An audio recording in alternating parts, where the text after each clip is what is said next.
Through the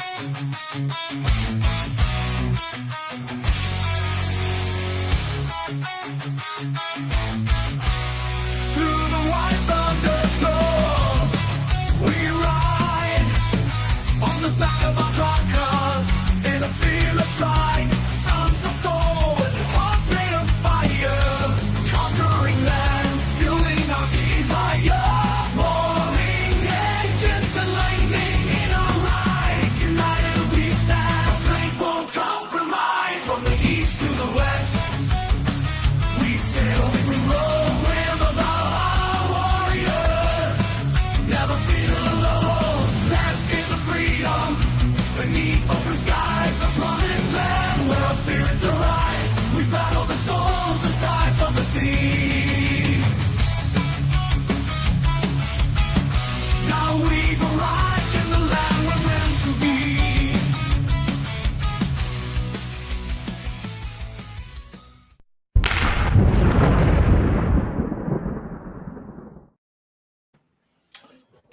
Good afternoon, good morning, good evening, wherever you may be in the world. Today, and you may have recognized that opening there, it's the opening to the Dragon Ship. We lost a great man this weekend, and Thor's been a mentor to me for a long time. We've had our ins and outs. He was kind of like that second pseudo father. I did have a father. I had a great father. Dad, please don't hate me.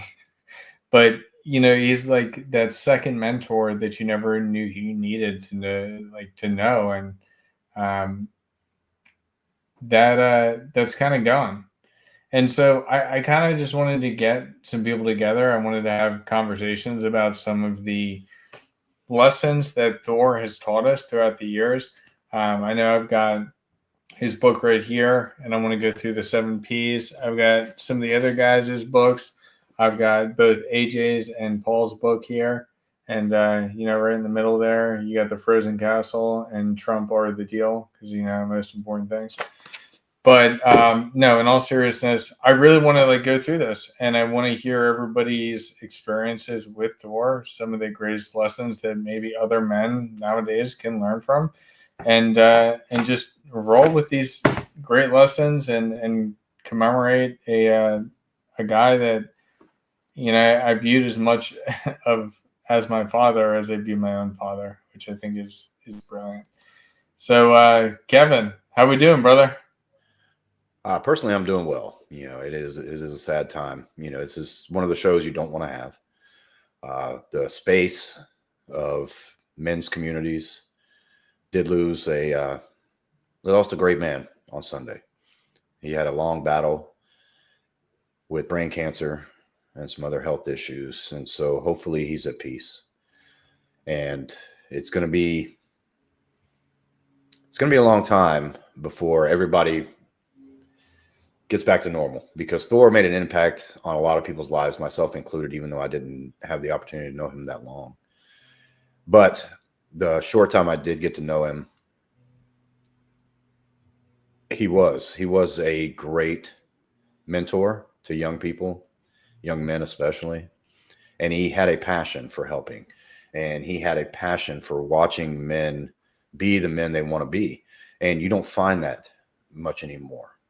And a lot of young men out there don't know how to experience that, because they stay in their same circles of friends that really never make it to that next point, when there's always one or two in a circle that has aspirations to be much better than what they are. They just don't know how to get there. And Thor was a type of guy that if you were lucky enough to meet him at the right time and learn from him, he could push you out of that. And, that's what I saw and learned about him. And that's why he will be missed. Yeah, no, it really is. It's crazy. And I tell this story, when I even came into this space and tried to help guys with their dating lives, I watched myself F it up way harder than I'm proud to admit, but it's just reality. And it was through that I said, you know what? I give you permission to off yourself as long as you make one other person's life better so that they can have what you thought you were supposed to have. And that was a really dark thought at the time, but it pushed me forward to want to help others. And through helping others, I saw how empowering and electrifying it became. And that's what I think was so brilliant about everything that Thor did, is it was electrifying to him. He had that purpose. He wanted to continue to make everybody's lives better. And even until like the last 2 days, boom, he's always focused on everybody else and not himself, which I think is a beautiful way to live. But we got a good friend here. Mm-hmm. What's going on, guys? Hey, Paul, how are you, sir? What's the haps? Well, I'm doing all right under the circumstances, you know. Yeah. But yeah, we're talking about Thor, huh? So Yeah. I'm just joining the chat here. So yeah, we're just diving in. We're at the very beginning, and the only reason why I'm wearing a hat is not because I'm bald, but because I have a terrible hair day right now, and I don't think anybody wants to see that. I am wearing a hat because I am, in fact, bald. Yes. Yeah, but you This is pull what it we off. call You know, favorite bald toupee. is beautiful, man. I've never seen a man with a great beard like you have, especially with the salt and pepper, with a clean shaved head that didn't have at least one very hot female on. So there's something about it. I wish I could pull it off, but when having blonde eyebrows and everything, I would look like a cancer patient. So thank God. You know what the chicks really like? They like the cowboy hat. That's just kind of a pain in the ass to wear when you got a high back chair. So Fair thanks enough, for joining fair us, man. We were just of course we weren't going to classify this as a tribute to Thor. We know there's a lot of that, but we wanted to talk about his legacy and what it's going to impact us, because I know for me, even the short time I knew him, maybe a year, his persona, his drive, and his goal is going to stick with me for a long time, if not forever. Oh, I think his biggest contribution to the space is the concept of a dominant masculine presence. Mm-hmm. And, he started that with his book, and then his legacy is going to live on through all the other books that we all helped, write as a part of the series, including the 2 other books that he added to the series before he died. I don't know if you guys knew that he dropped 2 other books. He dropped one I helped him with, which was The Superhero Inside, and then Wraith the Entor helped him with one, and the name is really hard to pronounce, so I'm not going to pronounce it, but just look. I think I saw that one because I was checking it out, and I thought it was kind of cool that I was labeled as a co-author on something for the first time in my life. You're labeled in The Superhero Inside as a illustrator, as an illustrator. Yeah, I am so thankful that we were able to get that out right before shit hit the fan, because it really is. It's such a great encapsulation of that, and that's kind of what we're going to talk about today. Is like there's the 7 P's of a dominant masculine presence, and the Superhero Inside is like almost transcending that, where it's like figuring out that hero's journey, actually living through it and embracing it. And you started some of the foundations, right? Because your book, right? It's talking about psychology paradigm. Yeah. You want to tell people about that? Well, yeah. I mean, the reason why I picked psychology as the first one, because everything starts up here. All of our results in life start with our actions. Our actions start, usually as subconscious habits. 95% of what we do on a daily basis, we do without conscious thought. And it's because we're operating on these programs that we were raised with. And so a lot of our results, especially when it comes to relationships, and why some of us in the space have had a hard time in relationships, is how we got here. It's because our paradigms were all messed up. And so I thought that would be the perfect, beginning book for the series, because once you get that right, everything else you can build on top of it. So that's the big reason why I started with the Paradigm book. Plus, at the same time, when Thor first came up with the idea of the Essential Skills series, well, actually, I mean, I think he was originally going to write the series himself, right? But then he got. Oh yeah, he wanted to do it all himself, but it made a whole lot more sense to bring everybody in together. It's a team collaboration, team effort. Yeah. So I mean, that was his original idea. That he got the bad news because his first book came out, and while he was working on the audiobook for my first book, Everything I Wish I Knew When I Was 18, Thor did the narration for that. That's when he found out that he had brain cancer. So he had a lot of aspirations and he was going to do a lot of big things. And unfortunately, with his condition, he couldn't do that. So the next best thing, I thought it was genius, was, hey, I have a bunch of friends in the space. Why don't I have a bunch of friends write the books for me? And like, let's do this as an encyclopedia.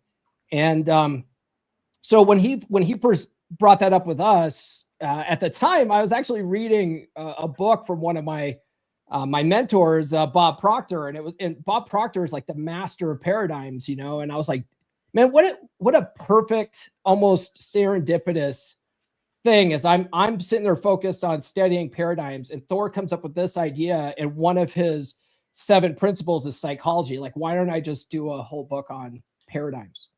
And so that's where that came from. Sure.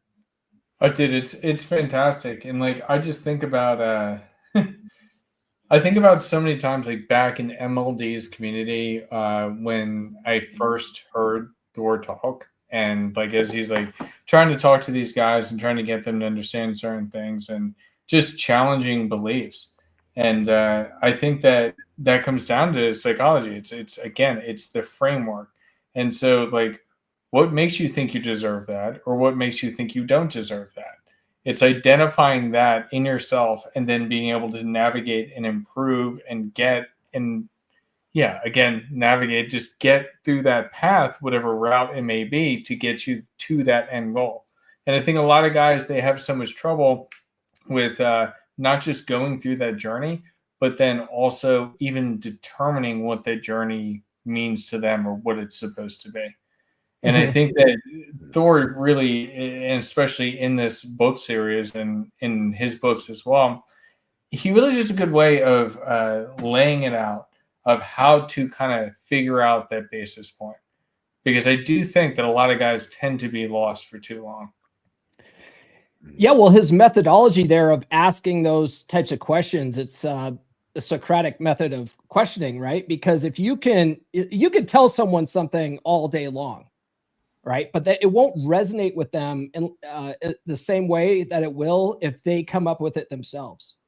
Mm-hmm. So if you challenge their ideas and you're like, well, why can't you? Why can't you do better? Why can't you get hotter women? Whatever it is that you're asking them, if they come up with reasons, they will never argue with the reasons they give to themselves. Now a lot of guys in the space who are so stuck where they're at, when you ask them, why can't you, they'll come up with a million reasons why they can't. So then it's about flipping the idea of like, hey, well, you got to start thinking of reasons why you can, otherwise you'll never get anywhere. Yeah. I'm not over 6 feet. I don't have over 6 figures. I don't have an 8-pack. Like, it's all that type of BS. But go ahead, Kev. Sorry. No, I was going to say that, and when I was going through my course for financial mastery, I mean, that was one of the things that stuck out to me is you ask questions. As a coach, as a mentor, it's not about just trying to drill in an ideology and trying to make them change the way you think they should. You ask questions, you understand the situation, and you inject hope. And I have gotten the best results by the 80-20, letting them talk 80%, only talking 20%, but in injecting hope at the same time. And then correcting some ideologies along the way is far more important.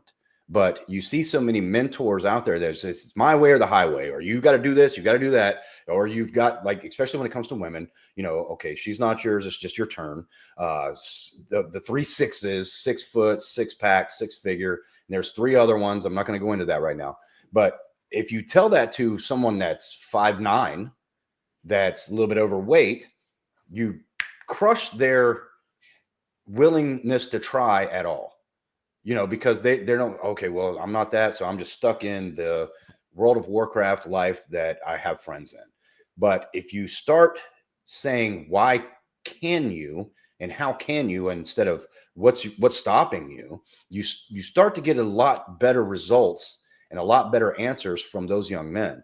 And I noticed that's what Thor did as well, because there was a couple of times I was on the Dragon Ship panel and finances came up and we were talking, and I shared a lot of my views of where I want to get people in life, which is financial freedom, basically debt free, living your own life, having control of your finances. And every time I would bring up something and he was like, yes, you're right on that, or that makes sense. And even when he contradicted me, we came to a very good conclusion on it. And that is the mentoring that is needed, especially with young men. And don't take this the wrong way. If you are a young man out there, men are fragile these days, and it's not your fucking fault. Okay. It's the way you were upbrought. It's the way you are seeing on TV, the way you think things are supposed to be, because it's been ingrained in you. However, life is not easy. It's not going to get easier unless you make it easier for yourself. And it's on you to do that. And that's what I liked about the attitude and the methodology behind Thor and the way he went about it. Well, one of the things I love about Thor too is out of all the guys that I met in the space, all the guys that I've worked with on the different panel shows, man, he's one of the few guys in the space that really focuses on the positive too. A lot of guys in the space do focus on the why can't you stuff. They throw out statistics all the time, and they try to use that in their arguments a lot of the times. And I've adopted the idea, and I try to teach it to my audience, is stats are bullshit. Yeah. Those stats don't apply to me. Only women are going for the top 20% of guys on dating apps. Like, there's no reason to even do it. Well, I'm in the top 20%. It doesn't apply to me. Yeah, it doesn't apply anymore. Yeah. And what you said, Paul, there was great for the dating apps. We'll get off the fucking apps and go meet a chick at the grocery store, because they're there too. You know what I'm saying? If you can't walk up and spark up a conversation with a woman at the gas station, what makes you think you're going to be successful on dating apps if you're not in that, what they call statistically 20%? So you're killing yourself before you even start the fight. Oh yeah. And a lot of these guys are just looking for a reason to give up. Yeah. They're just scouring the internet looking for reasons to give up. And I'm like, don't come to my channel. I'm not going to give you a reason to give up. Exactly. Yeah. I think the closest thing that I will give you, because I'm releasing a book here in June, and it's called "Forget That Bitch: A Red Pill Guide to Breakups." That will be the one place where I'll tell you, forget her. Because there's a lot of guys that are like, I got to get the X back. I got to get the X back. I'm like, no, that's done. That shit. Dude, have you ever gotten an X back? It never is this good. I have several times, but you know what? We're not together now. Yeah. I even commented, because you had a very good short, Paul, on that. And I commented on that about, okay, if you learned a lesson on that, apply that to your next relationship. Don't try to get her back, because it's never going to be the same. Not for you and not for her. So when it's done, it's done. Yeah, I mean, one of my stories that I tell about this process is I did re-attract Red Pill chick at one point. I had no interest in actually getting back and pursuing her in any serious way, but I did re-attract her, And what I ended up doing is I ended up going on a couple dates with her. We did a few things, and but really it was just because I had to some clawing questions in the back of my mind that I had to get answered. And so one of my 3% brothers and we came up with a plan. We're like, okay, what we're going to do is we're going to do this. You're going to go on a date. You're going to get her to a high point. Then you're going to ask a question. Right. And so we would do that. I would get like all in her emotions and get her up to a high point, and then be like, hey, you know what? It passes the past. I got to know, and they would ask questions, and she would, you could tell she was lying about some of the things, but the way she answered them, she answered them. What I mean? So I got what I wanted out of that, but it was like that's all that was. It wasn't trying to really get back with her in any capacity, because I learned my lesson from that, and I learned in hindsight that was a terrible relationship to be in. It was a pretty toxic relationship if you really think about it. And I learned from that relationship and from my my ex-wife, like what not to do. And then I learned how to be a better leader in a relationship through all my study and practice and just implementing everything that I teach. I live by what I teach. And what I find fascinating, Huds, and you probably know this, in this space, it's an interesting space, right? There's a lot of people out there who don't actually live by what they talk about. And you find this when you're behind the scenes. I'm not going to name names. I'm not trying to beef with anybody, but you figure this out as you go along, and it becomes very hard for the audience to know who to trust, you know. But Thor, getting back on topic, Thor was a real one. Like, he was a guy that lived by what he talked about, you know. And I went and visited him. I've met his wife. Like, I know he was about it. You know, he was about this life. And so getting back on topic, that's one of the things I'm going to miss about Thor being in this space, right? Is he was a real deal guy. And I could probably count on one hand real legit dudes in this space, you know, maybe two hands. I can completely agree with you. It's getting weird. It's getting weird for sure, because I definitely have seen the authenticity kind of going down. And when you find real ones, it's just like, God damn. I didn't realize that it, like, in the past, you wanted to believe anybody because we also didn't have that many people in the space. But now at this point, it's like having to now filter through certain people is something else. But I do want to bring up, we got some other guys in here, and guys, I threw the link in the chat if anybody wants to come up and talk about Thor and any of the messages, any of the topics. Everybody, it's free game. This is about him. So, Tarl, how we doing, brother? Oh, Tarl's hanging in there. What's up? Yes, oh, sir. Laurent's in the house, man. It's a family reunion. Look at this. It's a whole family reunion now. Oh, Very Vidar's in good the guest house. pop What's in. up, guys? Hey there, guys. Greetings. Hey. How you doing, sir? Sorry I'm a little late. Just got off work. Oh, not a problem. Not a problem. We're open-ended on this one. All right. Yeah, springboarding off what you said, I do feel that loss in the space because, yeah, a lot of guys I've been seeing, like I've been, doom scrolling through X and shit like that recently and, popping off little tidbits and nuggets of wisdom and whatnot. But it's just, clear how unclear the game is to most people. And it's because, like, you were talking before about how a lot of guys, like, hear the stats. And that's why, like I said, I take the Harrison Ford Han Solo model. Never tell me the fucking odds, because I get that all the time. Like, oh, well, you're an outlier, so what do you know? It's just like, yeah, and I'm an outlier that still suffered the same motherfucking problems that most dudes do, despite all my natural talents and being a real Viking. I still had issues with my girl, and the red pill, air quote, the uncomfortable truth said, hey, yo, you're fucking up, when it came to my health. Right? One of the things that Thor gave me, full credit to him. Myron gave me the sports science side of things, right? In MLD's group. But Thor gave me the hormone health side of the science. Explained that stuff. Helped me figure out that, yeah, I didn't have low T. I had high estrogen because of excess body fat and bad shit in my diet and deodorant and stuff like that. So I knocked all that shit out. And guess what? Much improved. So very basic stuff, but a lot of people get lost on the stats, the nuances, and it's all a distraction, really, at the end of the day. Yeah, no, absolutely. I 100% agree with you. I want to kind of go around a little bit here just as we're kind of like catching up.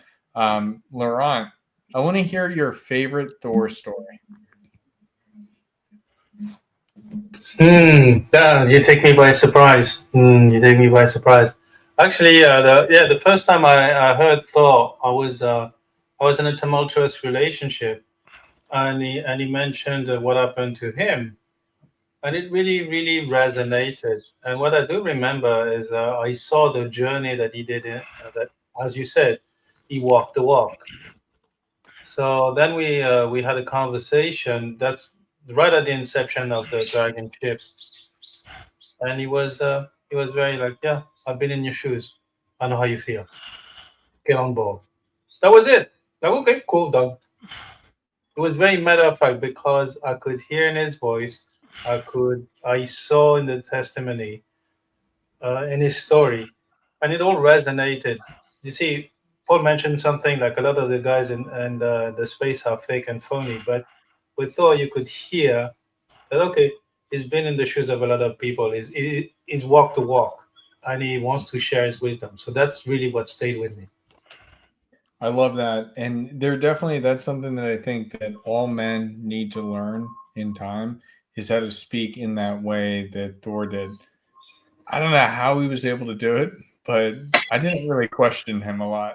I trusted what he was saying because he spoke it in such a way that made you really feel what he was saying. He was always so encouraging. I think that was really the magic of Thor. You know, like anytime you were doing something and he thought you were doing a good job, you know, he would he was your hype man. Yeah. He would let you know, and it would feel amazing. Yeah. Yeah, like, he, "Oh, he you're doing embodied so the good out principles there." that I talk about utilizing positive and negative reinforcement correctly, because he would give negative reinforcement, like Kevin said. You know, he would give pushback, but he would do so respectfully and with clarity. And that would always lead to a better answer than him just like, well, I disagree with that. Here's X, Y, Z. You know, he would actually examine the viewpoints of others and talk to them about it, and actually try to break down and try to understand. So it's basically Thor's superpower was, I say, supreme understanding. Because of that experience and that clarity and those observations, he was able to lay out a lot of things in a clear way. This is what I aspire to do myself, right? And try to be like Thor and be able to deliver real clarity to people so they can solve their own problems. Because Red Pill Space isn't about giving you the solutions per se. It's about helping you understand the problem, identify the problems that you are in fact having, like I did, and then address those individual problems with the correct methods and the correct understanding. And that's hard to do. It's not easy, but Thor made it seem effortless. Yeah, no, he really did. He really did, and I really do like that. It wasn't until more recently in my career that I've worked with teams that kind of had that mindset that Thor did, of that like uplifting and the constructive criticism, and then the don't criticize somebody publicly unless they absolutely need it. You know, so many different psychological tactics there. But Vidar, I want to turn it to you. Tell us what it was like growing up with Thor. Well, you guys described a lot of what he was like growing up. He was the same way, even from when he was little. He was my big brother, man. He, he's probably the best big brother that anybody could want. He took me under his wing on a lot of things and helped me in a lot of ways and protected me from a lot of different things. He was quite inspiring his whole life. He would help me many times when I was struggling with just that, having giving me encouragement, giving me little tidbits of wisdom to keep going. He's quite the man. Yeah, I think it really is. It's so brilliant where he always, and it's one thing that I love about Josh, who's another part of Men and Now here alongside Kevin and myself. He always says, I don't want to eat at that table unless all my friends are eating with me. And that's exactly how Thor lives life. Is he doesn't want to be there unless he's with people that he loves and cares about. And Thor always gave more than he took in, which I think is an incredibly noble trait that I think gets lost because we got numbers and crypto and all these types of things going on each and every single day, and tariffs and world wars and whatever. But it doesn't matter. It's always give more than you take in. And that's one thing that stuck with me. He always wanted people. He wanted to leave people better than when he was with them, whether it was just a one-time meeting or whether it was a friendship over a friend over for the night or a long-term friendship. He always wanted to leave them better than they were before. Right.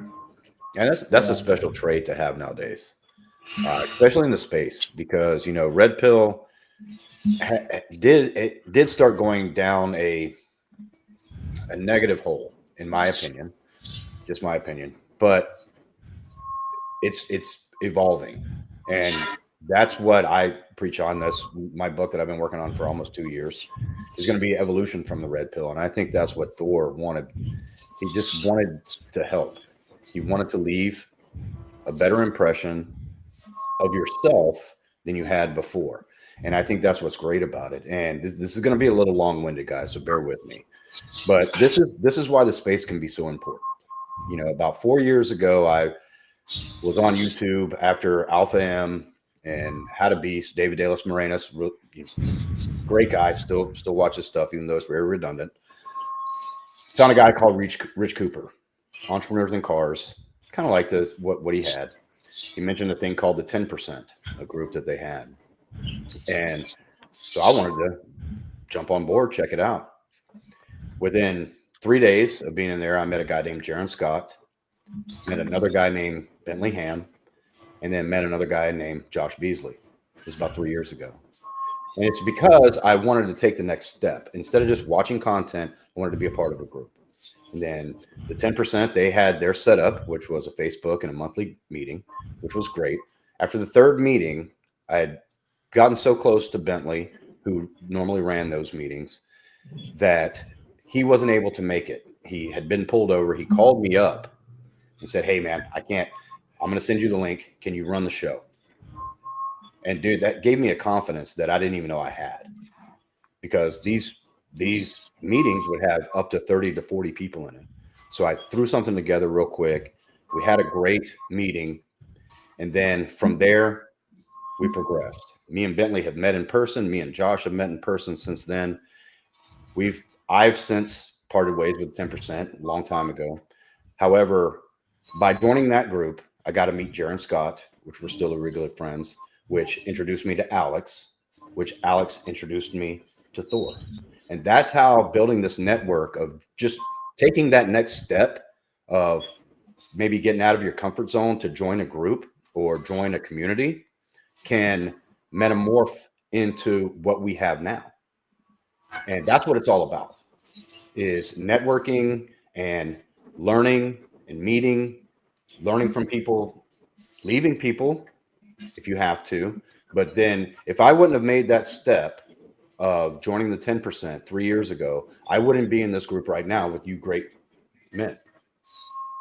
And that's what I was getting at. And I knew it was going to be long-winded, but I hope that makes sense, that by joining like-minded men and evolving with them, you create a great thing like what we have right here now. And that's what Thor wanted.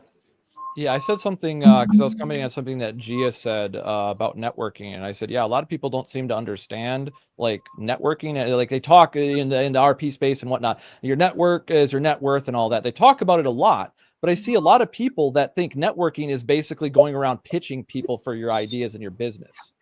And networking at its core has nothing to do with that. All that shit comes after. Networking at its core is about being able to go anywhere, talk to anybody, and make friends, forge friendships with those people. And that's how you build real business relationships. Because when you can actually be friends with somebody and not in like, we're just friends of loser convenience, like the high school buddy mentality, right? Not like that. I'm talking about like finding out who is actually worth being friends with, right? You start up a conversation and maybe they're just an acquaintance then, or maybe you get off or, get along better. And you're like, okay, well, let's trade information and let's like maybe meet up sometime and have some fun. Like Kevin said in the group, it wasn't just that he joined the group. It was that he took the initiative to make friends with people in the group. And then they're like, hey, this guy seems to be pretty good. Let me give him a shot to run this shit because the time, this needs to happen. And I think I can trust him. So let's pass off the baton and see what happens. Guess what? It worked out. You know what makes a really good group too? Because you can have like a group where it's all business guys talking about business. But what works better is not that they're all trying to pitch each other on their shit, right? It's more like, hey, man, I'm stuck in this. Like, how do I get Twitter ads to work right? Like, how do I get Facebook ads to be profitable? Are you having any luck with that? And they're like, oh yeah, I got a guy, right? Let me hand you off to my guy who does whatever. Like that's where real business networking can be extremely valuable, where guys aren't looking at each other like competition. They're looking at each other like, hey, let's lift each other up. You know, oh, you need a hand with that? Oh, like I know a guy, right? Like, or Yeah. oh, I know how to do that. If any of you come to me, right? Because I've self-published 4 books now. The fourth one's coming out on the 6th. If anyone can come to me and you're like, man, I want to publish a book, I need help formatting it. Dude, I'll do it for free, man. Just pick some time. Like, let's have a Zoom call. I'll walk you through it. I was telling Apex Mindset, because he was telling me he was thinking about writing a book. He just didn't know how to do it. And I was like, dude, I'll walk you through it. Don't worry about it. Like, I will definitely need your help when the time comes when I finally finish my book. Yeah, I still got the first phase of it done. I'm still adding stuff to the framework, though. That's my issue. And with everything going on, it hasn't taken priority, unfortunately. Don't let perfection get in the way of good. Yeah, well, that's not the issue. It's just so much stuff going on. But Laurent, I think you had something you wanted to raise up before. I saw your hand. Oh, I was thinking about networking. It's interesting. My conception of networking is, for instance, when you want to find a mentor, you always mentor up, right? You don't want to be mentored by somebody lower than you. I mean, not lower in terms of value, human value, or whatnot, but somebody who knows more than you, who has more wisdom. And I always believe my thinking about networking is, you don't walking asking, you're walking thinking about giving. Giving. Think about giving. Like, what can I bring these people? What can I bring these people? And you know what? Naturally, there's what Cialdini, like, who wrote this book called Influence.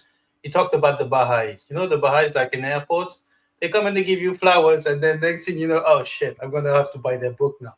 Because it's reciprocity. How do you think I'm selling my books? I'm at the airport with fucking flowers.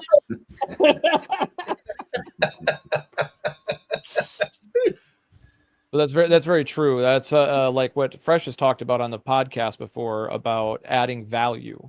And that's one of the principles I've used is, like, when I go into these sort of situations with people, I'm not sitting there telling you guys, how you can help solve my problems and how I can do all this work for you and stuff like that. No, I'm going like, if I notice that you're having an issue with something, I mean, hey, I might know something, right? I might be able to help you out with that if you'll hear me out. And it's very casual and laid back when you get, into that mode of it. But it comes down to, like, are you a man of, quote, value that's just trying to help other men solve problems, right? Trying to get the rising tide to raise all ships rather than going like, oh, what can I get out of this? That's what I see too many guys, they're trying to do the elevator pitch thing. Like, oh, how can, they've come into the Fresh and Fit Discord. Hey, can you tell Myron that I can do his thumbnails for him? Just like, you do realize you're like person number 7 that has come in. No, you're person like 17 in the that line. says that they can offer thumbnails, but you don't understand. They've already got 5 motherfuckers on doing thumbnails. They're all Hustler University guys too. Yeah, actually, that is true. 3 of the 7 were Hustler University. No joke. So, and I had a Hustlers University guy doing some clips for me. They do good work. Exactly. You got to respect the hustle, but the thing is when they don't understand the full context of how to apply the methodology, that's when they struggle. And some of them did listen to me, right?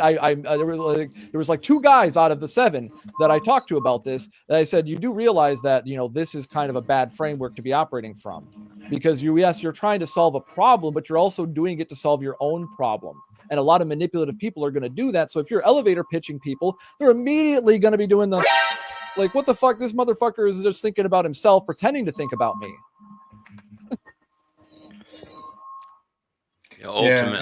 Ultimately, you end up seeing through that kind of person. And one thing that I think you can all agree on, that Thor was very genuine.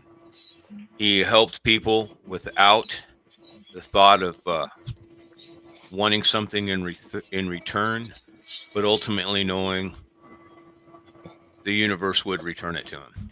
Exactly. And he was very quick and willing to help.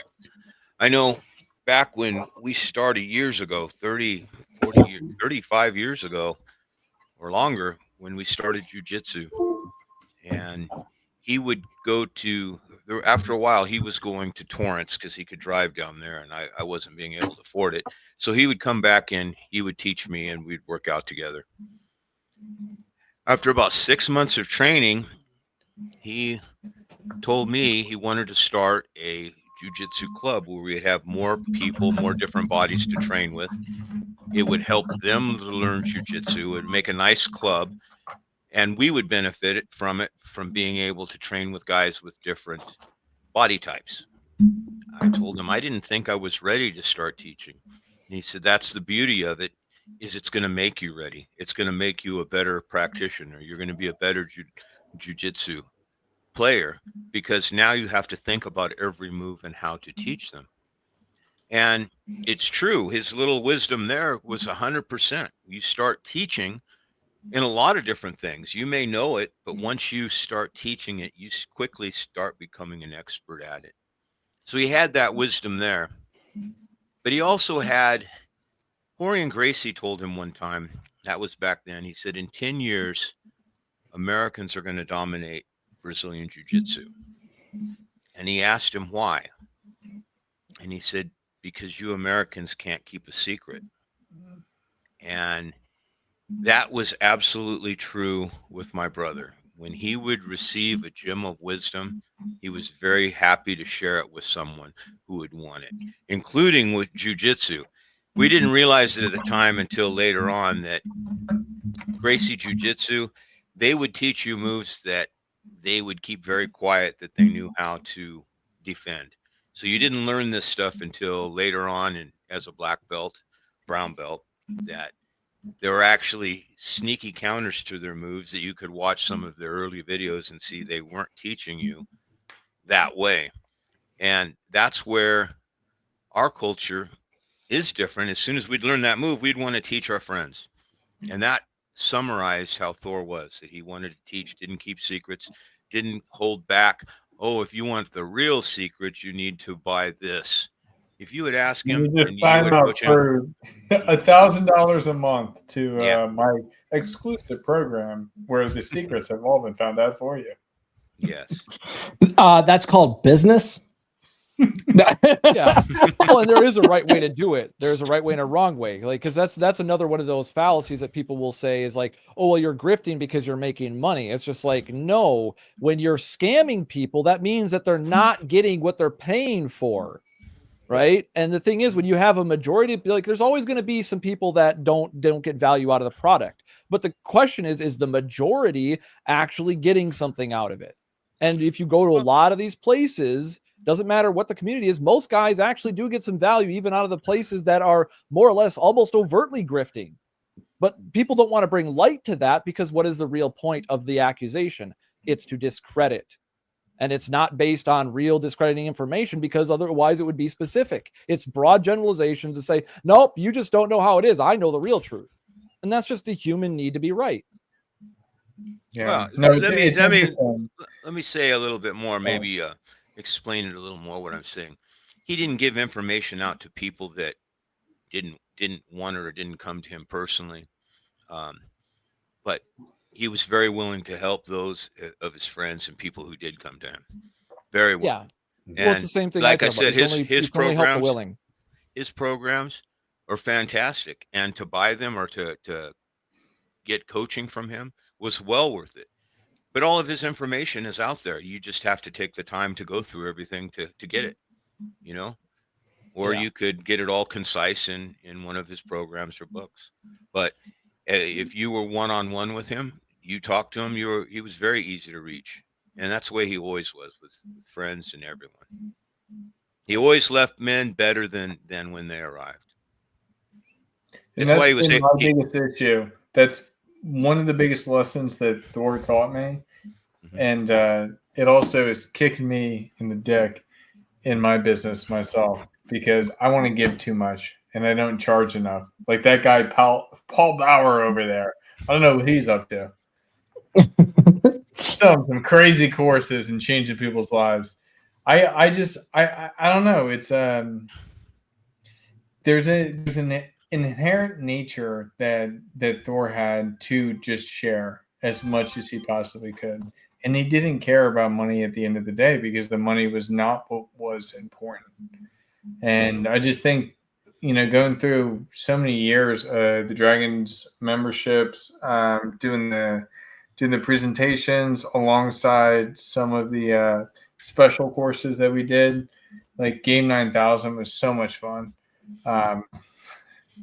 But it really is just cool how he just wanted to give, and he saw that at the end of it all, by giving so much to the world, he had so many people ready there to give back. Yeah. And I think that was a beautiful thing. Yeah, Well, that is a beautiful thing, is when you awaken a spark in somebody else to make them want to come out of their shell, maybe get a little uncomfortable, and start presenting their ideas without being judged. Whether they may be outlandish, they might not be, but even if they are, as long as you're comfortable enough with the circle that you're in to start sharing your ideas and start having the confidence to build yourself up, that's a very special place that even a lot of guys with best friends that they've known since high school can't do that, because their ideas might be good, but the other friends or the other circle, they don't have the capacity to either help them with that or even encourage that, so they don't try at all. And that's, a big thing that's really stuck in my life here very recently is, the saying is, I would rather try and fail than live a life of regret. And unfortunately right now, that's not pushed on people. At least try. You might fail, but at least you tried. But when you're 20 years down the road and you look back and regret, that's a worse fucking feeling than not trying at all. And unfortunately, right now, men are not taught to think freely and not to innovate and not to try. That's why there's so few outliers out there that are actually doing it and they're thriving at it. And I encourage every man, at least fucking try. Get some consulting, get some knowledge from someone older or somebody who's been there, but at least fucking try. Yeah, a lot, and that's real quick. A lot of social circles, as I encountered this myself, not only will they not encourage you, they will actually shame you for your masculine behaviors, for having boundaries and standards and stuff like that. And the thing is, it may not be very overt or direct, but they'll usually make a joke out of it. Yeah. And like low key, like kind of No, that's gaslight a you. problem for you. It has been in the past. Are you insecure? Yeah. And it happens, man. That's what what you I'm saying. get from Like, a certain group, but it's up to us to push past that and not let that affect us. Exactly. And to keep going and realize they're the ones that are wrong, not you for having your own ideas. Yeah. Sorry, Tarl. I didn't mean to shut you out there. I was just making a joke about the whole thing because that's how it sounds. And You're right. I've experienced it. Like, oh, well, that's kind of mean or whatever it is. Like, just make a joke out of it to be like, oh, well, aren't you a boss or something like that? If I say, yeah, I don't let my girl treat me that way. Why do you let your girl treat you that way? And just like, oh, I guess I'm not a boss like you, or some, sarcastic bullshit, and just dismiss it and try to clown you for it. And just like, yeah, but I'm actually trying to help you. But I digress. I think Laurent wanted to say something.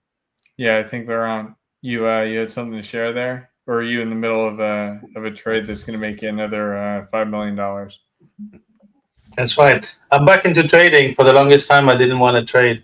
I had issues, so now I've consolidated accounts and I'm actually writing stuff. But the thing I wanted to say is go for no. There's a book by the name of Go for No, and there's a TED talk about it where an Asian dude, like, he did 100 days of like asking the most like silly things to everybody, like walking up to somebody, hey man, would you give me $100? Okay, cool, done. Wait, what? Or like going to a bunch of chicks, hey, can you give me a hug? Yeah, sure, why not? So the whole idea is go for no, and basically, if we get to fight for our limiting beliefs, we get to keep them. So always go for no. And I realized, like, actually it's the same, like a sell. If people always said yes, there would be no need for salesmen, right? Yeah. By definition. So sales start when you went at the first no, and actually I use that like when flirting with chicks. I say the most outrageous thing, and they're like, it's so and they're like, it's so refreshing to finally find somebody, a man with balls. Yep. Mhm. Yeah. So, Yeah, that gets you a lot further than the masses of guys with no balls. exactly, because guys play not to lose, whereas with them you need to play to win. By the way, if you hear some birds, this is because I live in the forest, and with the sea over there, and there are plenty of nightingales. So this is nightingale season. Oh man, if only we could all live such a free lifestyle as you do. I love it, Laurent. It's Yeah. it's a shame you're in Tokyo, Japan, with a beautiful background and nightingales. Yeah, I live in a gated community. I think I have it good, but no, I see I'm wrong. But Paul, I know you got to jump in. I think Paul, you had to jump. I want you to just share with everybody kind of how you're forwarding your own work and the things from Thor and all that type of stuff as we go forward. Man, yeah, I got a lot of irons in the fire right now.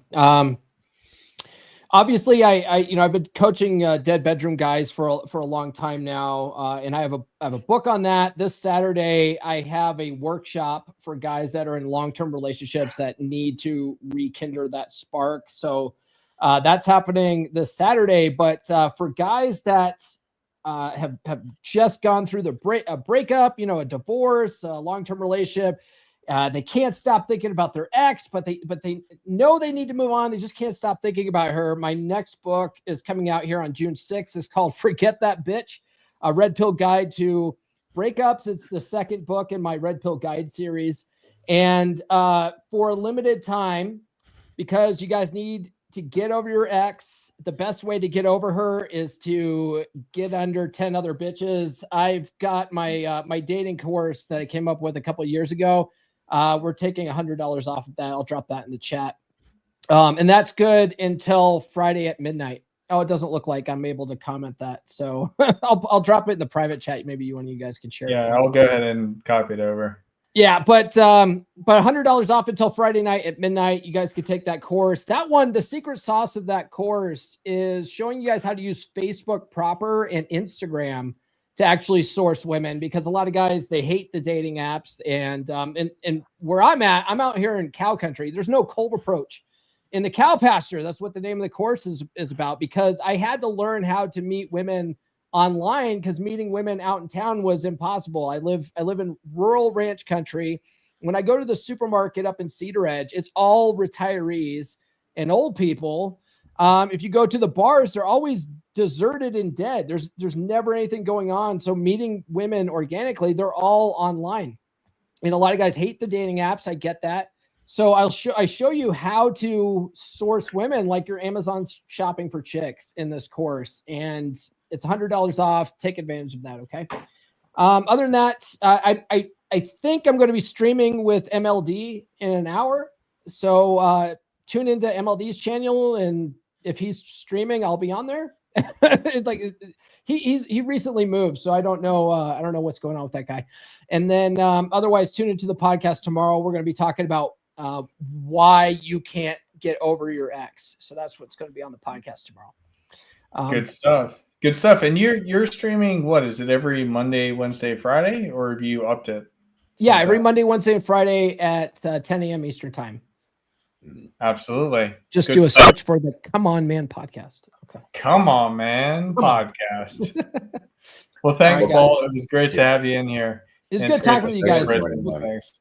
Yeah, we'll see you guys later. Skull. Good seeing you. We got another friend here. I don't know if he's I'm ready and here. available. I'm just working through some technical difficulties. I just man. I just Everybody swapped my living speaks rooms the around. book. And before we move on, I wanted to springboard off of what Laurent said about going for no. Is that, that's something that I've been trying to draw attention to, is that I see a lot of guys talking about how, oh, me too, and girls are too hypergamous and stuff like that. I'm like, motherfucker, this is literally an old movie trope of guys being too scared to ask the girl out to the fucking dance or on a date. Guys have always been scared of girls. They just have more excuses now than ever to be scared of them. But they always had bullshit excuses. What is the first excuse when we're little kids? Oh, she's got cooties. Like, what the fuck is cooties? Like, we got this like inherent fear of STDs, right? Which is smart, and you can't really argue against that. But at the same time, it's just like it gives an irrational fear to deal with the opposite sex. Why? Well, because they don't understand it. We fear what we don't understand. And that's what I try to draw attention to is like, if you understand women, you can approach them without fear. But if you don't understand them, then yeah, you got to be a little scared. And that's where I see most men are just coming up with modern, Instagram and this and that. That makes you, women, I can't do it. They'll me too me. It's just like, okay, yeah, if you come up to her like a sweaty fucking twitchy freak, then yeah, she's probably going to pepper spray or something like that. But if you understand to wash your ass and groom your beard and shit, you might have a chance. Yeah, it's not that difficult. It's so crazy, like how much everything has kind of changed and how clueless guys are. And that's what I thought was like really, really brilliant about everything that, Thor kind of preached and Thor talked about like behind the scenes is just giving the logical approach of how you're supposed to handle things. And I don't know why that's so lost. Dude, I try and search Google and I can't even get my answers. I need to go through like filtered versions of Chat GPT just to finally get it to filter it out to exactly what the information is I'm looking for that's not curated. And then when I attack it about being curated, they come back at me and it's like, well, that's just the guidelines that we're given. And I'm like, I didn't ask for guidelines. I thought this was a search engine. Okay. Well, this is the problem. That's the thing with AI is it is literally just a little bit smarter than your old school machine learning. You feed it the inputs that you want it to start looking for. It doesn't. You got to teach it. Well, this stuff is more or less lost knowledge at this point. Why? Because most of this stuff used to be, because this is why like women get mad when men have to be taught this stuff, but men were always taught this stuff by a fathers, grandfathers, and uncles, male role models. The thing is that when a lot of the bad ideas got introduced that, kept things in check, you need to check your masculinity at the door like a gun rather than just be a man. That's where, happy wife, happy life came in rather than, as Thor pointed out, it used to be happy king, happy kingdom. But they switched it up. Feminists switched up. I actually looked this up and he was right. Yeah, some feminists fucking switched that up on purpose and that stuck. Yeah, a man didn't come up with that motto. Happy wife, happy life. No, it was a man feminist didn't man, come up actually. with that. Not to be it was toxic actually a feminist masculine man. when I say it, but I would say happy spouses make happy houses is what I would say. The saddest thing your for spouse me is not responsible for your happiness. It's not your job to make them unhappy. However, you're not responsible for their happiness. That's on them. Yeah, that's how I feel about that one. Women will be happy when you're happy. That's the thing. And if they're not happy when you're happy, they don't really like you and you should leave them. Yeah. Well, I want to jump here and I want to just give an introduction to both AJ and to Rodoku. We're going to see both of you guys. So I want to go starting with you, AJ. I want to hear your favorite story about Thor, whatever that may be, whether it be a lesson, a time meeting him, a time talking with him, whatever. Oh, man. There's so many of them, but I think the one I know there's a lot. Yeah, I think the one that sticks out probably the most for me. I know Elliot was in there. I know you were in there. Was the Game 9000 webinar, specifically, like just Thor going over the game that he spits in there, whether you want to do like harem game. But there's one moment in there, and it's related to you, where Offie literally said, "That is the most white boy shit I've ever heard in my life. I am both disgusted and intrigued. Tell me more." That was probably one of the funniest moments with Thor and everybody involved with Thor that I ever had. Man, dude, that was so funny. That webinar was fantastic, and that webinar was spicy. It was really cool to be standing alongside people like Thor, Offie, Sterling Cooper. Was there one more? No, I think it was just you had a little presentation, Offie had a presentation, Sterling and Thor had presentations in there. Yeah, so it was the four of us.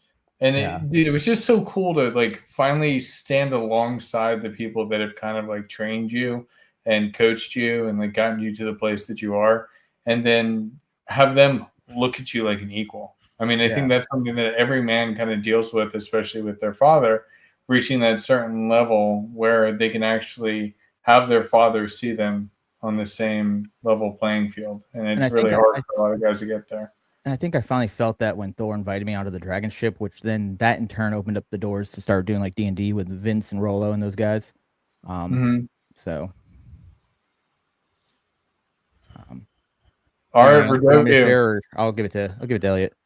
Yeah, Rodoku, I want to hear from you. I want to hear your favorite Thor story, and I'm What's sure up, you've got brothers? plenty too. Well, my favorite story, I've told this once before, but it is quite funny, so I'll tell it again. So this was probably about four years ago at this point. I had only just been introduced to Thor. I've known him for a couple of months at this point, maybe, so still very new. And yeah, I was just kind of running through girls at the time, going through the dating apps. And Thor told me, he was like, how is it going? You know, like, show me some of these girls. And I showed him some of the girls, and he was like, that's really good, but I don't see any dragons in there. I don't see any dumpster rhinos. Oh, no whales. He's like, these girls need love too. You swiping left on all these ones, yeah. And he said, you should. There's one here that I showed him. I was like, well, she's not completely terrible, and he was like, yeah, you should talk to her, ask her out. I was like, well, I don't know about this though. Like, she's a bit big for me, like over 200 pounds. That's really big. Anyway, I committed to the plan that the master had in mind. Anyway, took the girl out, brought her back home, did the deed. It lasted about 20 minutes, and then I literally just had to say, I tap out, I'm sorry, can't do any more, that's all you're getting. Sent her home, and then spent the next maybe 45 minutes just kind of sat in the shower, just reflecting on my decisions over the last sort of 3 or 4 hours at that point, just thinking, but hey, was it a mistake? Was it not? It gave you an experience. It gave me a lot of perspective that I would not have learned otherwise, and I can pass the lessons on to other guys as well. Hey man, savage math, 3 3s is a 9. Yep, that's what he always says. 5 2s is a 10, bro. I got 9 more to add to my Hey, notch. All right, hold on. Exactly what Thor would say. This is not what Thor taught us. Actually, Yes, it is. Yeah, Yes, it is. Yeah, it is. He even mentions all in jest though. All in jest. Yeah. Unless you have a good opportunity. Justin Waller. Yeah, he gives Justin Waller as an example where like Justin would go out to the clubs and dance even with the fucking 2. Yeah. Dude, I'm kind of that guy too, though. So I'm kind of a jackass. But I don't know. It's just fun. I just like having fun with people. That's what life's all about. And that was something that, I mean, as you guys can see, like with me doing a lot more Legos, and this is like nothing. I got the entire new set there. I've got an entire Lego room. This place is out of control. AJ, when you come visit me again, good luck, boss, because they're really. God, it's gonna be worse. It's so much worse. It's not even funny. Oh no. But what I'm honing it back to is that one of the most brilliant things that it came with some tough love sometimes too from Thor, but forcing me to actually be myself. And we find that we move from groups to groups. We move from companies to companies. Like everything in life is always transitory. But it's once we kind of find what fits our actual like goals and an internal resonance of self that we actually become happy. And for some reason, we deny ourselves to do what we think others want. And we're just inhibiting ourselves from actually living the lives that we're meant to live. And that was something that he really kind of like pushed on me that really resonated more. And then getting back into the Legos, getting back into some of the creative fields that I had not done in a long time. Just bringing that fire back into me that, what drives me is my internal spirit, not the way that others perceive me. Yeah, and that's going into my favorite Thor story, right? It goes back to a lesson that Thor and I both learned the hard way. And coincidentally, in an MLD's mastermind, I found out it was actually the same year, 91. So Thor went through, he hit the lightning, the live line, blew the skin off his hands and all that, and had to do all that crazy reconstructive surgery, which he could still use his hands, which is a miracle of science. People don't really understand that he was even able to function as well as he could even up till his passing. After Unbelievable. going through that, like it's Working in insane. the electrical industry, like my side of data centers, like that's my medium voltage, 12,000 volts. I'm surprised he survived at all, to be honest with you. That Yeah. shit's, Exactly. that shit's fucking deadly. Like we isolate everything we can when we go into the 12,000 volts transformers. How Yep. dare you? How dare Yeah. you say, I can't believe he survived that as literally a god amongst men, a god of thunder as well at that. I mean, Well, it's his just namesake. understanding what it does to a human body. Yeah, but it's bad. The thing was is that what was the lesson that he learned, right? The same lesson I had to learn. So my thing is type 1 diabetes from a virus when I was 6. So, and I did the urine test, which came back negative. So then we went on a 2-week, 14-day vacation up north, like looking for properties to build a log cabin out in the sticks. Right. So I'm going through the first week, it was like mild ketoacidosis. And then the second week, it was severe acute ketoacidosis. My blood sugar ended up being like 1,000. So that as a 6-year-old, I went through some excruciating pain, and then they couldn't get an IV on me. So I was getting poked in all extremities and all sorts of crazy shit, So I went through not maybe as much as pain as Thor, but the thing is that I was given the choice. Hold on. Let's pull that back right now. No, but I don't want to lose the lesson. Huds, I don't want to lose the lesson. The point is that we both had to go through that because we both had a choice. Thor, he had the choice between actually checking the line like he was supposed to and assuming that he did it and it was fine. And we know how that went. And me, I was given the choice between the urine test and the blood test. The blood test would have given us 100% accurate results, whereas the urine test was only 40% successful results. Okay.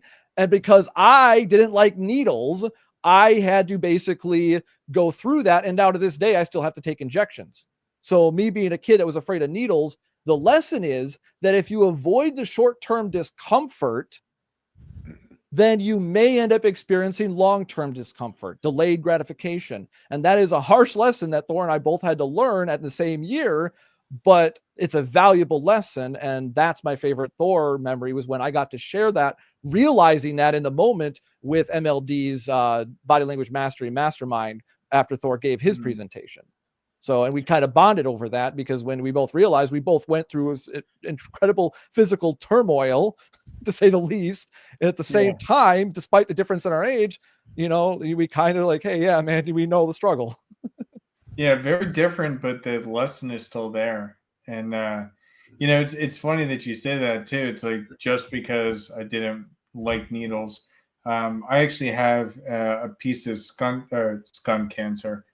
cancer on my back that got removed, but because I didn't do the full removal, it's now like permanent. So like I still kind of get an itch because the nerves aren't right. And that was all just so I could swim in a pool that weekend. And I didn't even go swimming. So it's like, what are we even doing to ourselves? And I think that's just being smart about your time, being smart about life, and really captivating who it is that you are and what type of life you want to live. Yeah, it's hard to be smart about time, because time is it's the only thing we don't get back.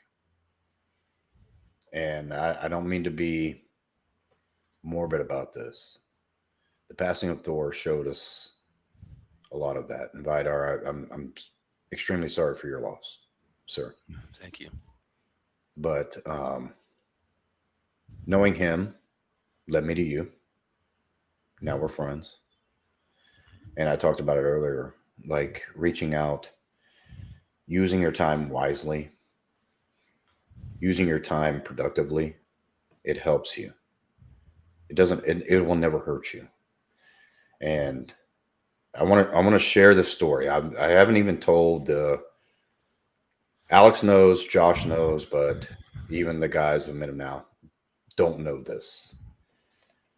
I recently lost my position that I was at for 3 years as a business development manager for a small contracting company that paid very well. And out of the blue, about 3 months ago, I was told that the trajectory of business development wasn't where they wanted to see it. So they had to let me go. Now, we did come up with a very generous severance package. And it wasn't, you're not doing your job, you're not doing what you want. I took it that way because I take things personally, as a man should. But it happened. And so for the last 2.5 months, I took some time to feel sorry for myself, like you should. But then a realization of where I was brought and ingrained as a man, you got to go find another job. But being around men like we have in this panel right now, and men that I've known before, I've decided that I'm not going to do that. I've decided to start my own business because I do have severance coming in, and I have a very healthy liquid emergency fund that I can start my own business. And if I didn't know men like on this panel, like Thor, like some of the other men I've met in this space, not red pill, not black pill, not none of that, but men that come together to share ideas, to want to be better, I wouldn't have had the confidence to say, you know what, I'm going to fucking try. Because I've always wanted my own business. Now I know what I want to do. I know what I can do. That's what I'm going to do. If I fail, I fail. At least I still have my health. At least I still have my house. At least I still have my car. I still have everything that I had before I started it. But at least I tried. And what I'm getting at, guys, and any young man that sees this, if you have an idea, if you have a passion, if you have a goal, go after it. Because time you will not get back. But regret will live with you for the rest of the time you have. And I hope that fucking makes sense. I'm getting a little emotional right now, and I'm sorry about that, guys. But knowing guys in this panel, knowing guys in this panel, knowing guys that we have at the Men of Now, knowing guys that I've met in the 10%, knowing guys that I've met from the Dragon Ship, it lets me know that there's still a way to be the fucking man you want to fucking be. And if you don't do it for yourself, no one else is going to do it for you. But when you join people like us that have your back, even if you fail, you're still going to win. And that's the last thing I want to say on this fucking podcast. Because if I didn't know Thor, if I didn't know Vidar, if I haven't met AJ, if I hadn't met Paul that was here earlier, if I didn't know my friend Alex, my friend Josh, my friend Jaron, I wouldn't be able to say, no, fuck getting, I don't want to get another job. I've had those for my entire adult life. I'm ready to start my own thing. I wouldn't have that if I didn't have a community like I have with you guys. And Thor and the other guys that have a good intention in the space, those are the ones you want on your side. Those are the ones you need on your side. And I want to be one of those. And I'm going to be one of those. And that's the message I wanted to bring from this whole show. And I hope that resonates with everybody in here. Because we all have the same goal, the same passion, and we want the same outcome. So I want that to resonate with anyone who sees this from now for 20 years from now, that Thor, his brother Vidar, AJ, Alex, Laurent, Elliot, we all want that for ourselves. And we got to get that. And if you can't get it by yourself, find out some people like us that we can get it together. Very well Sorry to go on a spoken. rant, but that, Yeah, it was a good rant. You know, Appreciate the passion. I saw a sign. I was just flipping through memes one time, and there was this one little meme that came up, and it was after my father died, and right before he had his stroke that took him. For about 3 days, when I was driving to work, I'd tell myself, "Oh, I need to call my dad. I need to talk to him." And then just, "Oh, I'll call him later today." Then later today never happened. And it was about 3 days. And then I got the phone call that my dad had had a stroke. I got to spend a little time with him in the hospital before he finally succumbed to the stroke. But this meme was very poignant, kind of like your little rant there, but it needs to be driven home to people. And this little meme was just words. And it said, "The problem is you think you have time." That's all it said. And that is the truth. And what you said about giving a little work that and you may fail is nothing compared to a lifetime of regret. So it was a very good rant, and it's very good. And I will tell you guys that going through this, the loss of my brother, has been so healing to see how many people he has touched, that his legacy is going to live through. And the people that love him, each and every one of you, I appreciate that more than you'll ever know. Thank you. No, I thank you, and I thank your brother. Just like I thank Tarl, I thank Laurent, I thank AJ, I thank Elliot, my good friend Alex. We should all thank each other for having each other. We should be We thankful. only know each other because of Thor. Let's think about that for a second. I wouldn't be more involved in this space if I didn't meet Thor through MLD. That led me to meet Kevin, who only got in here because also rubbing elbows with Richard Cooper. Tarl worked a lot with Fresh and Fit and those guys, and he's been involved in this space for a long time. You guys were all in studio together, right? Mm-hmm. Yeah. So, like, yeah, that's go all back to October 2022. There's a Money Monday where I gave Myron the Yu-Gi-Oh card. So anybody wants to go back and watch it, they can. There you go. Laurent, I only know you through Thor. And we have developed such an amazing, amazing friendship. And I love you to death. What does that mean? That's a Japanese thing. The Koreans chicks, they always do that too. That means love. Mm-hmm. So I love you too, man. that's love. For the Korean chicks, when they do that, it means love.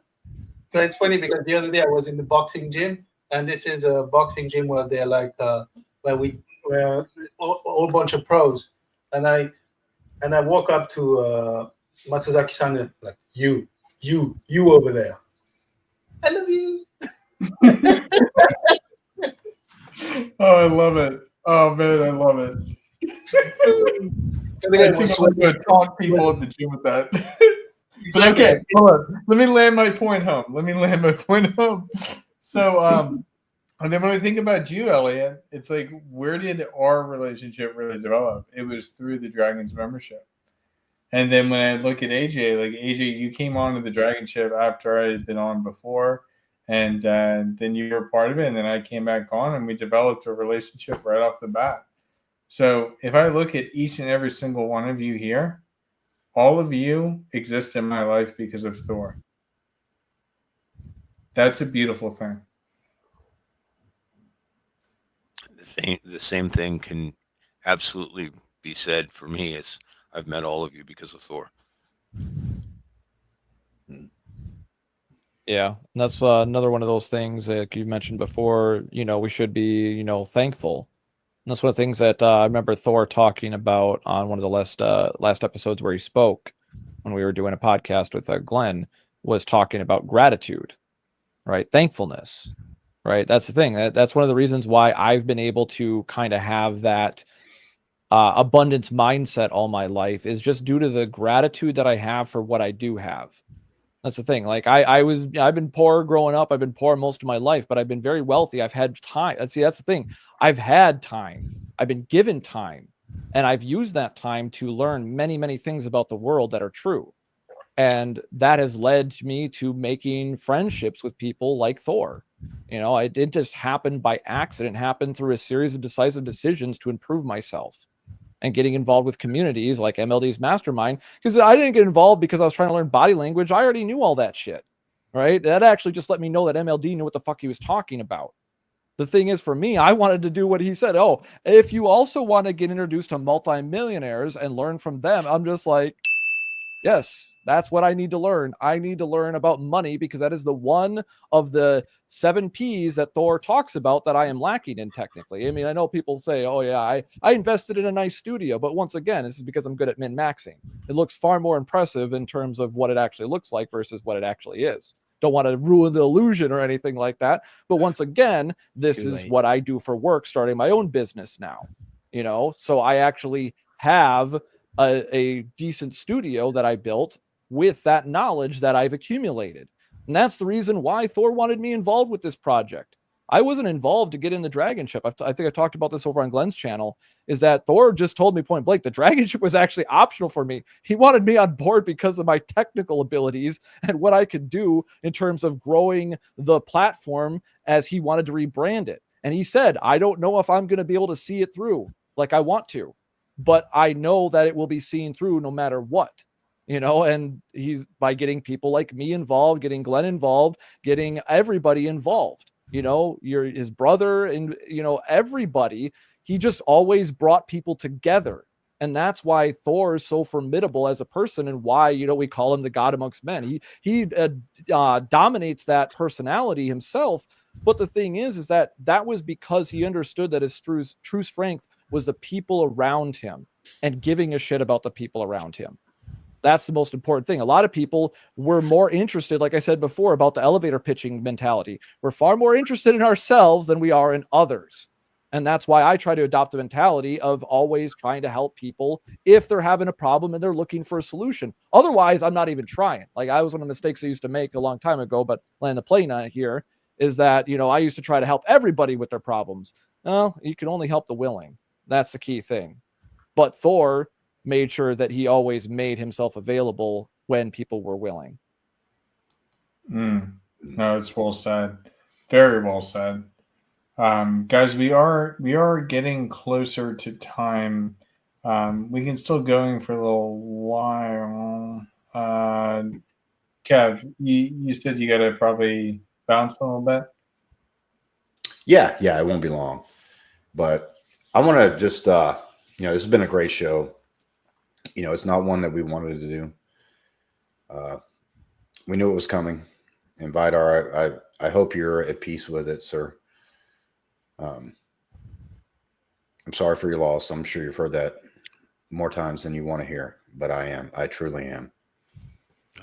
I will tell you, I've spent pretty much every day with him for the last 2 months. Yeah. I would come home after work and be with him. I saw the decline, and there is a point where you pray for peace. Yeah. So I am at peace with that, you know. So I'm glad to hear that, sir. And that's that was our prayers for the while. But he's left his mark, and Of course. his legacy will live on with all of you, and myself included. That we'll push forward with you know, his insight to what is needed in this time so much. I see his book of A Dominant Masculine Presence is so important for our time, especially with these younger generations. And we see it in ourselves with, like Charles had said earlier, his you know, his diet was causing a high estrogen. Well, there's so much environmentally around us that are attacking these younger generations. So many are, there's no masculine figure in their life, and to have Thor point that out to people was a godsend for many, and it will be continuing in the future. And a lot of things that we see and do, it can be answered just by what used to be called manning up, being a man. And with his principles, it helps people reel that in. And the phenomena that he has brought, that when I first read his book, when he first gave it to me, before I came on the Dragon ship and the Dragon membership, I was amazed at you guys that actually were touched by his life in his book. And I was amazed back then, and still am today, that such a good quality group of people follow him and what he did. And there's no reason that with all of you, we can't take his message across the world. Exactly. Yeah, I think it's a responsibility of not only us, but all men out there to not only find your dominant masculine presence, but to exploit it and encourage it and teach it. And I think that we should all do that. No, in don't forget. whatever way that is. Exactly. And don't forget, it gives a better life for all around. When a woman finds her femininity and she finds her masculine man, it's such a beautiful dance that was put together by the universe, and Yeah. it's so fulfilling for both sides. So that when we walk with the way we were intended to walk, we have a better life. People around us have a better life. Yeah. And that's one thing that it all shows in your lives. So For again, sure. I appreciate seeing you, knowing you guys, and the outpouring you have for my brother will never be forgotten on me. Oh, of course, sir. And then the future, I look forward to what that holds for all of us. Yes, sir. Yes, sir. I don't want to lose touch with any of you. No, absolutely not. Charles, I want to reach out to you, sir. What are your final thoughts? I certainly appreciate you joining this show with us. Well, just none of us wanted Thor to go, so I am very grateful though that he did get his final wish, which was to pass at his own home with his family, and as far as I understand it, more or less peacefully. As Vidar said, at a certain point you just hope that the suffering is eased, and fortunately it seems like Thor did get what he wanted. So I can be at peace even if I'm not, So moving forward though, I will be involved with the rebuild, rebrand, whatever you want to call it. We've been over it on the channel before, where Glenn laid out the framework that because what Thor said to me was that he'll need me there to step in and be an advisor role for the technical details, right? Because I have a very good eye for detail across a broad spectrum of things. So that's exactly what I'm doing for Glenn, is giving him insight and details to the best of my ability, doing research to make sure that all the changes that need to be made will be implemented correctly, fairly, whatever, as Thor envisioned. And I had many conversations with Thor about what he envisioned. And he actually, one last thing I'll say about, one of the last conversations we had, he was telling me some of what he wanted to do, and I did some inference on what his vision was. And he stopped me and applauded me for how insightful I was to be able to understand what he was saying with little or no information to go on, and appreciated that. And, like I said, he thanked me for being involved to make sure that this shit worked. So that's what I'll be doing going forward. That's my way of making good on what Thor wanted and fulfilling what you just said, Vidar, and making sure that Thor's legacy does persist to the benefit of both men and women. I love that, Charles. Like, seriously, like way back when you were first coming on Dragon Ship, like your technical ability is it's beyond most. Let's just say. So well, it's because I don't assume I'm right. I investigate and make sure that I'm right. That's what a man of integrity does. You ensure you're correct. You don't assume you're correct. Yeah. and you do it the right way. So very much appreciate that. Elliot, I want to come to you. So I want to hear whatever you want to share, whatever's going on in your world, whatever final thoughts or memories, things about Thor you got. Yeah, my final thoughts. The thing that keeps sort of coming back to me over the past few days since Thor's passing is over the past few years that I've known him, he always referred to me at a certain point as his long lost Viking son. And very similar to what Kevin was saying, there is a level of responsibility that comes with the relationship that we built with somebody like Thor and the education that he's given us, because he's equipped us with tools. We've all gained something quite tangible. And yeah, we have a duty based on his vision to project that into the future. And yeah, that's what's been going through my head in the past few days. So then, Elliot, what are you going to do to project it in the future? What's coming next?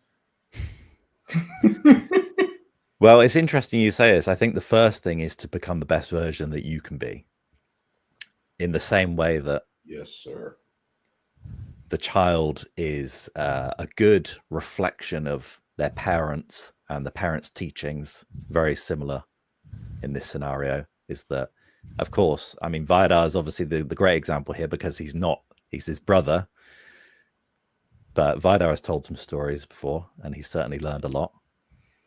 And I'm sure it's changed the direction that his life has gone in a few times. And so he's living those sort of things, and I think we need to do the same thing. Yeah, and I think it's exciting because I know we've talked on the side that we've got some other things that we're personally dealing with in our lives. But I don't feel better equipped for those challenges than I do with Thor's teachings. Yeah. And I think it's a very, very beautiful thing. And couple that alongside what Kevin was saying, having a network in a community of guys like this, it's unbelievable. Anything becomes possible. Yeah. Teamwork makes the dream work. Rising tide Just lifts the all truth. ships. Yeah, Could we're have gonna not probably said it any adopt better. that, Carl. You know, yeah, teamwork, having a team definitely makes it easier. But yeah, Good Right. stuff. All right, Rising tide. let's circle around. got to be ready for it.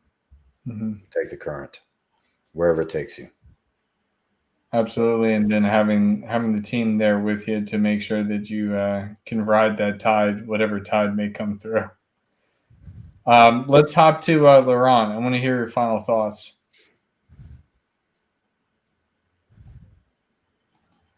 Yes, this guy. Okay. We're professionals. Right?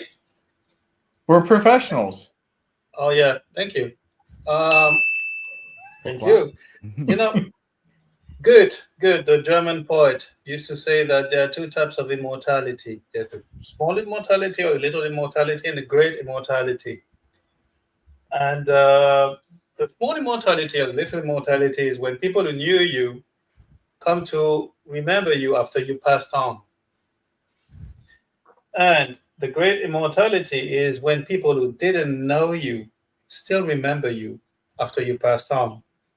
So all this to say that I do believe that the best compliment we can ever give Thor, that it is kicked the door, like he's blasted the doors of Valhalla and entered Valhalla raging.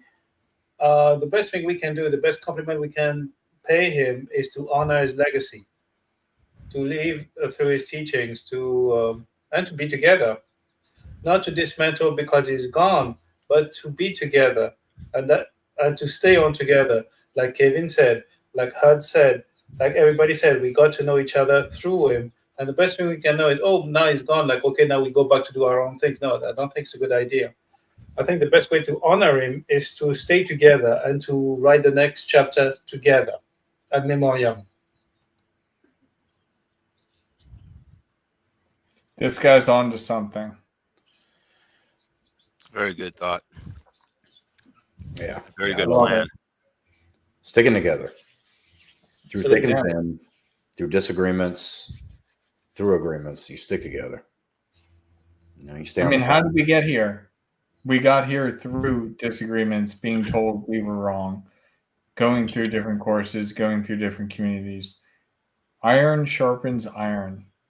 So now that we're here at the sharpening, the best sharpening plant in all the land, why would we leave? Yeah. So, AJ, we got to hear from you, buddy. Start off with Looking forward to it, man. a WWTD. What would Thor do? Thor was, I'd say he started off as a mentor and a coach, but he became more than that for a lot of the guys in the space. He was more or less, for lack of better terms, a surrogate father to a lot of us. Last year, I wrote my first book, and through the writing process, it started me off on my second book, and it made me realize what my purpose in life is. And I actually came to Thor and Laurent around the time of my 35th birthday with a very, very important decision to make, and I went through with it. It's a tough one. I don't expect anyone to do it, but it helped shape my mission in life, my purpose in life. And with the unfortunate passing this weekend, it's added on to that mission as well. My main mission is to get over generational curses. I don't talk to my family anymore, and again, I suggest nobody take that lightly, but I sat and stewed for a while and talked with Thor, Laurent, Glenn on that decision. Mission now, on top of that, is to Thor's last word. Some of his last words to me were, "Keep up with it. Keep pushing the Sons of Thor. Work with Glenn. Work with whoever." And that was one of the things that I admired about that man so much was, with all the beefs that go on in the manosphere, the men's self-help communities, I don't think I know of anyone that had a beef with Thor. And that's why I'm able to work with Huds, work with Glenn, work with Rolo, work with Vince from Masculine Geek. And that's because Thor also told me when Vince came to me to join the Masculine Geek for the D&D, he was like, I'm like, dude, I'm going to be on screen with Rolo. He's like, yeah, just understand this about Rolo, yada, and just be cordial with everybody. And that's the one thing that I loved about Thor is nobody ever had a beef with the man. And that's all I got. WWTD. What would Thor do? What would Thor do? Dude, that's so brilliant. Because you're right. He never had a problem with anybody. And yet it seems like every creator, every coach, no matter who anybody is, always seems to have a beef. There never was one with Thor. It's a beautiful thing. Very beautiful thing. Well, it's even more than that. Nobody ever tried to even start a beef with him. Because there was no Well, purpose. even if they were to, the thing is that because Thor wouldn't take it personally. This is one of the mentalities I try to embody myself, and even more so after seeing how well it worked for Thor. Because this was always a theory of mine that if you just don't let it be mind over matter, if you don't mind, it won't matter. Right? That's what I was taught about martial arts and the pain of bone density training. But the thing is, it applies mentally as well. A lot of people I see in mental anguish and pain because they can't let shit go. They can't move on. They can't agree to disagree. Very simple stuff. And Thor was one of those people, even if he disagreed with you, he was going to say it politely, like we talked about before, and kind of redirect it. I tell guys all the time, don't confront, redirect. And if you can't, really resolve a situation, you just do your own thing. You do separate. But a lot of guys want to feel spiteful, vengeful, petty about these things. And that's where Thor was always winning all the fucking time because he never held on to any of that stuff. So it was very hard for anybody to even want to hold anything against him because he was never disagreeable in a way that people felt significant enough to merit being mad. He never took offense. And that's the thing that's important as well. We get comments on our shows. We might have 50 positive comments. Great show. Love what you guys do. Look forward to joining. Blah, blah, blah. We get 3. Oh, you guys don't know what the fuck you're talking about. Oh, just some dumbasses. That's what a lot of people let affect them. They want to respond to those instead of just saying thank you. So I don't even read the comments anymore because I really don't care. We come up here being as real as we possibly can and share as positive as we possibly can. So if you don't like it, I understand. If you love it, I understand. If you're indifferent, I understand. I'm not going to respond to anything anymore. That's the way I do it. And I think that's the best way to be. But so many people get caught up in the 3 negative comments out of the 50 positive comments that they let it skew their vision and skew their mission. And that's where everything goes wrong. Yep. You can't please everybody. That's the problem. I made that mistake for many years thinking I could be friends with everybody. No, I can be friends with most people, but there are a few people that I probably can't be friends with. And it's not necessarily even because of me not wanting to be friends with them. It's because they think they can't be friends with me and make it true. Yeah. Yeah. It's not about being friends. It's about coming to a positive outlet. I think that's what it's all about. Yeah, and I think that that's really what the Thor pushed, and I think was so brilliant about all of the work there. Before we go, AJ, you had mentioned that there's going to be another stream or something that Glenn's going to do. Glenn and Donovan Sharp are in the works on making another celebration of life live stream. Everyone here is invited. Great. We'll have people come up, share their stories, share the lessons, share their favorite Thor moments. Probably talk about the Sons of Thor rebrand as well. Mm-hmm. Yep. Sounds good. Cool. Yeah, Do we know when I that definitely is? will. I do not know when that is yet. Glenn and Donovan will let everyone know as soon as they can, and I will pass the information on. I've already talked with the guys from Masculine Geek, Vince and TJ, Robert Kusland, and the guys that we play D&D with as well. So they're gonna be interested in that. And with that, Vince has taken all the Masculine Geek live streams that he's done with Thor. He's gonna make a playlist with just those. So all the painting streams, all the D&D streams, as well as through the Drew Bay campaign. We are dedicating the next few episodes that we do to Thor, and I'm having to play his character as well as my own character, and we're going to give him a heroic last stand before it's over for him. Thank you, AJ. Yeah, and on that topic, per Glenn's instructions as well, AJ and I both reached out to as many people as we could, and where we have our networks, so I've reached out to the Fresh and Fit guys in the Castle Club and whatnot, let them know what's happened, what's going on, and let them know that we will be doing that service at some point in the near future. And when I got that info, I'll be distributing it to anybody. So if you're somebody that wants that info, feel free to hit me up. All my socials are on my website, so you can find me anywhere. Just hit me up, and I can answer your questions to the best of my ability. Give you that info when the time comes. Awesome. All right. Sounds good, guys. Hope I did my best to kind of hold it together. I'm not even too hot about this news, but I knew it was coming. And what makes it brilliant is because you have people like this around you. That's what Men of Now does. That's what the Dragon membership does. That's what Beer Club does. That's what Sons of Thor will do. That's what all of this is all about. I want to When thank. you have that- Go ahead. I want to thank Men of Now and you Huds for putting this together. I really appreciate it. It's thank you. Ryder, I'm going to say right now, from Men of Now, if there's anything needed from us, just let us know, brother. Thank you very much. Hey, Kevin, Always, congratulations. as large as it is, just let us know. Kevin, all my encouragements on starting your business. If ever I can be of help to you, don't hesitate to reach out. Oh, thank you very much. Yeah. We're there for you, brother. Fantastic. All right. I'm going to send this out with, I guess, what will be the final time. But God, I love it. And I love you guys.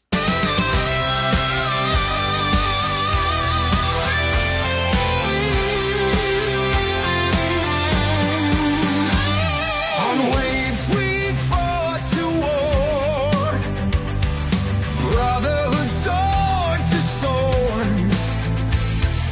thunder cracked above, in these battles we love. The dragon ship sails through the stormy tide, with raven wings as our guide. Skies of fire and ash, hearts begin to clash, but it's time to